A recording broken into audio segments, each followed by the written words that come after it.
ಮಗುನ್ ಸ್ವಲ್ಪ ದಪ್ಪ ಮಾಡು, ಈ ತರ ಪ್ರೊಟೆಕ್ಟಿವ್ ಮಾಡೋ ರೀತಿ ಮಾತಾಡ್ತಾ ಇರ್ತಾರಲ್ಲ ನೋಡಿ. ಏನ್ ನೀನ್ ಇಷ್ಟ ದಪ್ಪ ಇದೆಯಾ, ಮಗುನ್ ಮಾತ್ರ ಸಣ್ಣ ಮಾಡ್ಬಿಟ್ಟಿದ್ಯಾ. ಹಲೋ ಗೈಸ್, ಇವತ್ತು ನನ್ನ ಫ್ರೆಂಡ್ ಒಬ್ರು ಕಾಲ್ ಮಾಡಿದ್ರು. ಕಾಲ್ ಮಾಡ್ಬಿಟ್ಟು ಅವ್ರು ಹೇಳಿದ್ರು, ಮಗುನ ದಪ್ಪ ಮಾಡೋದ್ ಹೆಂಗಂತ ಹೇಳೆ ತಾಯಿ, ಎಲ್ಲಾರು ಏನ್ ಹಿಂಗ್ಸಾಕಿದ್ಯಾ ಮಗುನ, ಏನ್ ಹಿಂಗ್ಸಾಕಿದ್ಯಾ ಮಗುನ ಅಂತ ಹಿಂಸೆ ಕೊಡ್ತಾ ಇದಾರೆ ಅಂತ ಅಂದ್ಲು. ಸೊ ನಾನು ಅವಾಗ ಅವಳಿಗೆ ಒಂದಷ್ಟು ಮಾತುಗಳ ಜೊತೆಗೆ ಒಂದಷ್ಟು ಟಿಪ್ಸ್ ಹೇಳಿದೆ. ಅದನ್ನ ನಿಮ್ಮ ಹತ್ರ ಕೂಡ ಶೇರ್ ಮಾಡ್ಕೊಳ್ಳೋಣ ಅಂತ. ಆಕ್ಚುಲಿ ನನಗೆ ಮಕ್ಕಳ ವಿಡಿಯೋದಲ್ಲಿ ಇದೊಂದು ಇಂಟ್ರೆಸ್ಟಿಂಗ್ ಆಗಿ ಅನ್ಸುತ್ತೆ ಗೈಸ್. ಏನ್ ಗೊತ್ತಾ, ಮಕ್ಕಳನ್ನ ತಂದೆ ತಾಯಿರ್ಗಿಂತಲೂ ಜಾಸ್ತಿ ನಮ್ ಸುತ್ತಮುತ್ತ ಇರ್ತಾರೆ ನೋಡಿ, ಅವ್ರು ತುಂಬಾ ಒಂಥರ ಪ್ರೊಟೆಕ್ಟಿವ್ ಮಾಡೋ ರೀತಿ ಮಾತಾಡ್ತಾ ಇರ್ತಾರಲ್ವಾ. ಅದು ನನಗೆ ಒಂಥರ ಇಷ್ಟೊಂದು ಇಷ್ಟ ಪಡ್ತಾರೆ ನಮ್ಮ ಮಕ್ಕಳನ್ನ ಅನ್ನೋ ರೇಂಜ್ಗೆ ನನಗೆ ಅನ್ಸುತ್ತೆ. ಎಕ್ಸಾಂಪಲ್ ಹೇಳ್ತೀನಿ, ನನ್ನ ಮಗ ದಪ್ಪ ಇದ್ದ, ಅವ್ನ್ ಚಿಕ್ಕ ವಯಸ್ಸಲ್ಲಿ ಚಬ್ಬಿ ಆಗಿದ್ದ. ಫೋಟೋ ಸೈಡಲ್ಲಿ ಹಾಕ್ತಿದ್ ಬೇಕಾದ್ರೆ ನೋಡಿ ನೀವು. ಸೊ ಅವ್ರನ್ನ ಒಂದ್ 5 ನಿಮಿಷ ಮ್ಯಾಕ್ಸಿಮಮ್ ಗೈಸ್ ನಮ್ಮ ಪಕ್ಕದ ಮನೆಯವ್ರು ಎತ್ಕೊಂಡಿದ್ರು. 5 ನಿಮಿಷ ಎತ್ಕೊಂಡಿದ ತಕ್ಷಣ ಅವರು ಫುಲ್ ಕೈ ನೋವು ಬಂದ್ಬಿಟ್ಟು, ಅಮ್ಮ ನಿನ್ ಮಗುನ ಎತ್ಕೊಂಡಿದ್ರೆ ಫುಲ್ ಕೈ ನೋವು ಬರ್ತಿದೆ, ತಗೋ ನಿನ್ ಮಗುನ ಅಂತ ನನ್ಗೆ ವಾಪಸ್ ಕೊಟ್ಬಿಟ್ರು. ಸೊ ಒಂದ್ ಮಗುನ 5 ನಿಮಿಷ ಎತ್ಕೊಳಕ್ ಆಗ್ಲಿಲ್ಲ ಅವ್ರ ಕೈಯಲ್ಲಿ, ಚಬ್ಬಿ ಆಗಿದ್ದಿದ್ ಪಾಪುನ.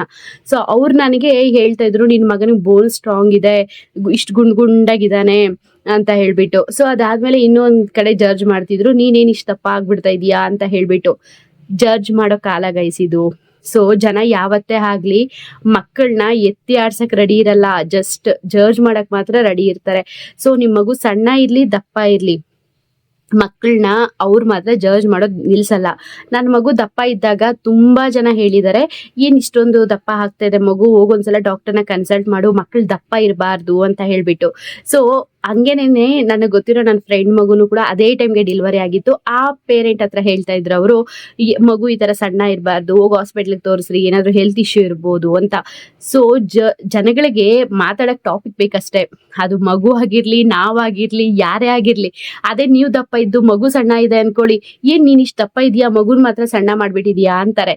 ಸೊ ಅದಕ್ಕೆ ಹೇಳ್ತಾ ಇದೀನಿ, ಜನಗಳ ಮಾತನ್ನ ಯಾವತ್ತೂ ಕೇಳಕ್ ಹೋಗ್ಬೇಡಿ. ನನ್ನ ಫ್ರೆಂಡಿಗೂ ನಾನು ಇದೇ ಹೇಳ್ದೆ. ಜನ ಮಾತಾಡ್ತಾರೆ, ಹೇಗ್ ಮಾತಾಡ್ತಾರೆ ಅಂದ್ರೆ, ನೀನ್ ಏನ್ ಇಷ್ಟ ದಪ್ಪ ಇದೆಯಾ, ಮಗುನ್ ಮಾತ್ರ ಸಣ್ಣಗ್ ಸಾಕ್ತಾ ಇದೆಯಾ, ಏನು ಇಡಲ್ವಾ ಮಗುಗೆ, ಎಲ್ಲ ನೀನೇ ತಿನ್ಕೊಬಿಡ್ತೀಯ ಮಗುಗ್ ತಂದಿದ್ದೆಲ್ಲಾನು, ಮತ್ತೆ ಮಗುನ್ ಸ್ವಲ್ಪ ದಪ್ಪ ಮಾಡು, ಏನಾದ್ರು ಹುಷಾರಿಲ್ವೇನೋ ಹೋಗಿ ಹಾಸ್ಪಿಟ್ಲ್ ಕರ್ಕೊಂಡು ಹೋಗ್ಬಿಡ್ಬಾ, ಮತ್ತೆ ಡಾಕ್ಟರ್ ಹತ್ರ ತೋರ್ಸು, ಡಾಕ್ಟರ್ ಏನ್ ಹೇಳ್ತಾರೋ ಕೇಳು, ಸ್ವಲ್ಪ ಏನ್ ಕೊಡ್ಬೇಕು ಹೆಲ್ದಿ ಫುಡ್ ಕೊಡು, ಹೆಲ್ದಿ ಫುಡ್ ತಿನ್ಸು, ಈ ತರ ಎಲ್ಲ ಹೇಳ್ತಾರೆ. ಬಟ್ ಅವ್ರು ಯಾವಾಗಾದ್ರೂ ಒಂದ್ ಟೈಮ್ ಆದ್ರೂ ಮಕ್ಕಳಿಗೆ ಹೆಲ್ದಿ ಫುಡ್ ತಗೊಂಡ್ ಬಂದು ತಿನ್ಸಿದಾರಾ, ತಿನ್ಸಕ್ಕಾದ್ರೂ ಬರುತ್ತಾ ಅವ್ರಿಗೆ ನಮ್ಮ ಮಕ್ಕಳಿಗೆ? ಇಲ್ಲ ಅಲ್ವಾ. ಒಂದ್ ಹೇಳ್ತೀನಿ, ಯಾವತ್ತೇ ಆಗ್ಲಿ ಮಕ್ಕಳನ್ನ ಹೇಗ್ ನೋಡ್ಕೋಬೇಕು ಅನ್ನೋದು ಗೊತ್ತಿರೋದು ಬರೀ ತಾಯಿಗ್ ಮಾತ್ರ. ಹೆಂಗೆ ಏನ್ ಕೊಟ್ರೆ ನನ್ ಮಗು ತಿನ್ನುತ್ತೆ, ಏನ್ ಕೊಟ್ರೆ ನನ್ ಮಗು ಹೆಲ್ದಿ ಆಗಿರುತ್ತೆ, ಏನ್ ಕೊಟ್ರೆ ಅದು ಕೋಲ್ಡ್ ಆಗುತ್ತೆ, ಏನ್ ಕೊಟ್ರೆ ಜ್ವರ ಬರುತ್ತೆ, ಇದೆಲ್ಲ ಗೊತ್ತಿರೋದು ಬರೀ ನಮ್ ಮಗುಗ್ ಮಾತ್ರ. ಸೊ ಬೇರೆಯವ್ರು ಯಾರೇ ಬಂದ್ ಹೇಳಿದ್ರು ಕೂಡ ನೀವು ಅದನ್ನ ಕಿವಿಗೆ ಹಾಕೊಳ್ಳೇ ಬಿಡ್ರಿ. ಈ ಕಿವಿಯಲ್ಲಿ ಕೇಳಿ, ಈ ಕಿವಿಯಲ್ಲಿ ಬಿಟ್ಬಿಡಿ. ಅಂಡ್ ಇನ್ನೊಂದ್ ಮಾತು ಏನ್ ಹೇಳ್ತಾ ಇದೀನಿ ಅಂದ್ರೆ, ಯಾರ್ಯಾರು ಮಾತಾಡ್ತಿರಲ್ವಾ, ಫಸ್ಟ್ ನೀವೇನಾದ್ರು ಒಂದ್ ಮಾತಾಡಕ್ಕೂ ಮುಂಚೆ ಆಪೋಸಿಟ್ ಅಲ್ಲಿ ಇರೋರ್ಗೆ ಎಷ್ಟು ಹರ್ಟ್ ಆಗುತ್ತೆ ಅನ್ನೋದನ್ನ ಯೋಚನೆ ಮಾಡಿ. ಸೊ ನಾವು ಸುಮ್ನೆ ಅವ್ರಿಗೋಸ್ಕರ ಏನು ಮಾಡ್ದಿರ ನಾವು ಬಾಯ್ ಬಿಟ್ಟು ಎಲ್ಲ ಹೇಳ್ಬಿಡೋದಲ್ಲ.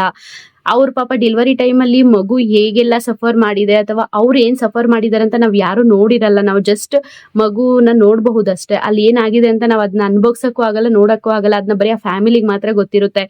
ಮಗು ಸಣ್ಣ ಇದೆಯಾ, ಇರ್ಲಿ ಬಿಡಿ, ಬಟ್ ಹೆಲ್ದಿ ಆಗಿದೆ ಅಲ್ವಾ, ಆಕ್ಟಿವ್ ಆಗಿದೆ ಅಲ್ವಾ, ಅಷ್ಟು ಸಾಕು.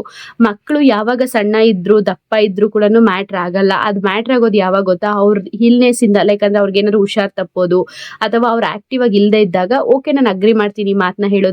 ಮಕ್ಕಳು ಸಣ್ಣ ಇದ್ದು ಅವ್ರು ಆಕ್ಟಿವ್ ಆಗಿದ್ದಾಗ, ಹುಷಾರಾಗಿದ್ದಾಗ, ಹೆಲ್ದಿ ಆಗಿದ್ದಾರೆ ಅಂದ್ರೆ ನಾವ್ ಅದ್ರ ಬಗ್ಗೆ ಕೇಳೋದೇ ಬೇಕಾಗಿಲ್ಲ. ಅಂತ ಮಕ್ಕಳು ನಿಜವಾಗ್ಲೂ ಸೂಪರ್ ಹೆಲ್ದಿ ಆಗಿದ್ದಾರೆ ಅಂತಲೇ ಅರ್ಥ. ನಾನೇನು ಡಾಕ್ಟರ್ ಅಲ್ಲ ಗೈಸ್, ನನ್ಗೆ ಇದ್ರಲ್ಲಿ ಎಷ್ಟು ಗೊತ್ತೋ ಅದನ್ನ ನಾನು ನಿಮ್ಮ ಹತ್ರ ಹೇಳ್ತಾ ಇದ್ದೀನಿ ಅಷ್ಟೇ. ಯಾಕಂದ್ರೆ ನಾನು ಒಂದು ತಾಯಿಯಾಗಿ ನಾನು ಕೆಲವೊಂದನ್ನ ಫೇಸ್ ಮಾಡಿರೋದನ್ನ ನಿಮ್ಮ ಹತ್ರ ಶೇರ್ ಮಾಡ್ಕೊಳ್ತಾ ಇದ್ದೀನಿ ಅಷ್ಟೇ, ಇನ್ನೇನು ಇಲ್ಲ. ಸೊ ಪೇರೆಂಟ್ಸ್ ಯಾವತ್ತೂ ಕೂಡ ಇಂಥ ಮಾತುಗಳನ್ನ ತಲೆ ಕೆಡ್ಸ್ಕೊಳಕ್ ಹೋಗ್ಬೇಡಿ. ಇದು ಪೇರೆಂಟಿಂಗ್ ಲೈಫ್ ಅಲ್ವಾ. ಸೊ ಎಂಜಾಯ್ ಮಾಡಿ. ಯಾಕಂದ್ರೆ ನಿಮ್ ಮಕ್ಕಳು ದೊಡ್ಡೋರಾದ್ಮೇಲೆ ಬಾ ಸ್ನಾನ ಮಾಡಿಸ್ತೀನಿ, ಬಾ ಊಟ ಮಾಡಿಸ್ತೀನಿ ಅಂದ್ರೆ ಅವ್ರು ನಿಜವಾಗ್ಲೂ ಬರೋದಿಲ್ಲ. ಹೋಗಮ್ಮ ನಾನೇ ತಿನ್ಕೊಳ್ತೀನಿ, ಹೋಗಮ್ಮ ನಾನೇ ಸ್ನಾನ ಮಾಡ್ಕೊಳ್ತೀನಿ ಅನ್ಕೊಂಡು ಹೋಗ್ತಾ ಇರ್ತಾರೆ. ಸೊ ಇವಾಗ ನೀವು ಪೇರೆಂಟ್ಸ್ ಆಗಿರೋದ್ರಿಂದ ಈ ಜನ ಮಾತಾಡೋದನ್ನೆಲ್ಲ ಬಿಟ್ಬಿಟ್ಟು ಆರಾಮಾಗಿ ಎಂಜಾಯ್ ಮಾಡಿ ಆ ಒಂದು ಲೈಫ್ನ. ಮತ್ತೆ ಯಾರ್ಯಾರು ಮಾತಾಡ್ತಿರಲ್ವಾ, ಯಾರ್ಯಾರಿದಾರ ಸಜೆಷನ್ಸ್ ಕೊಡ್ತಿರಲ್ವಾ, ಅಂತವ್ರಿಗೊಂದು ಸಜೆಸ್ಟ್ ಮಾಡ್ಲಾ, ನಿಮ್ಗೇನಾದ್ರೂ ಅಷ್ಟು ಕೇರ್ ಮಾಡ್ಬೇಕು, ಅವ್ರನ್ನ ಅಷ್ಟು ದಪ್ಪ ಮಾಡ್ಬೇಕು ಮಗುನ ಅಂತಿದ್ರೆ, ಒಂದ್ 4 ದಿನ ಅಲ್ಲಿ ಆ ಮಗು ಜೊತೆ ಇರಿ, 4 ದಿನ ಮಗುಗ್ ತಿನ್ಸಿ. ನಿಮ್ಗೆ ಮಗುನ್ ದಪ್ಪ ಮಾಡುವಂತ ಟಿಪ್ಸ್ ಏನೇನ್ ಗೊತ್ತೋ ಅದೆಲ್ಲ ಪ್ರಯೋಗ ಮಾಡಿ ಮಗು ಮೇಲೆ.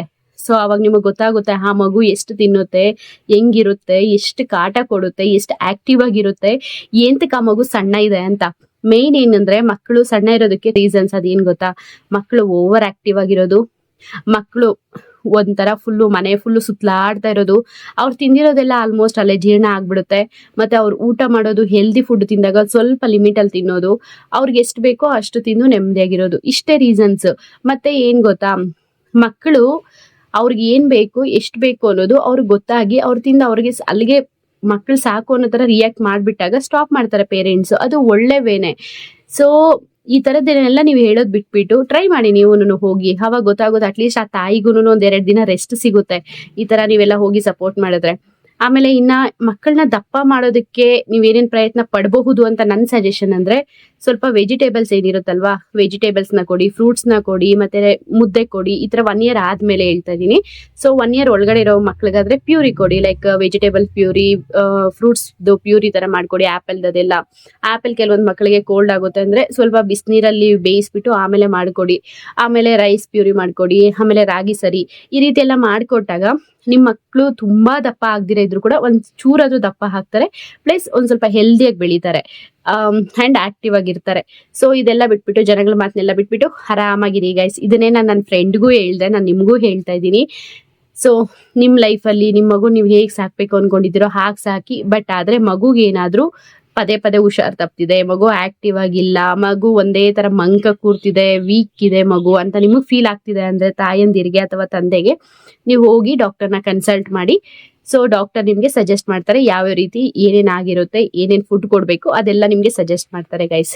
ಇಷ್ಟೇ ನಾನು ನನ್ನ ಫ್ರೆಂಡ್ಗೂ ಹೇಳಿದ್ದು, ನಾನು ನಿಮ್ಗೂ ಹೇಳ್ತಾ ಇದ್ದೀನಿ. ಪೇರೆಂಟಿಂಗ್ ಲೈಫ್ನ ಆರಾಮಾಗಿ ಎಂಜಾಯ್ ಮಾಡಿ, ಚೆನ್ನಾಗಿರಿ ಗೈಸ್. ಬಾಯ್ ಬಾಯ್, ಟೇಕ್ ಕೇರ್.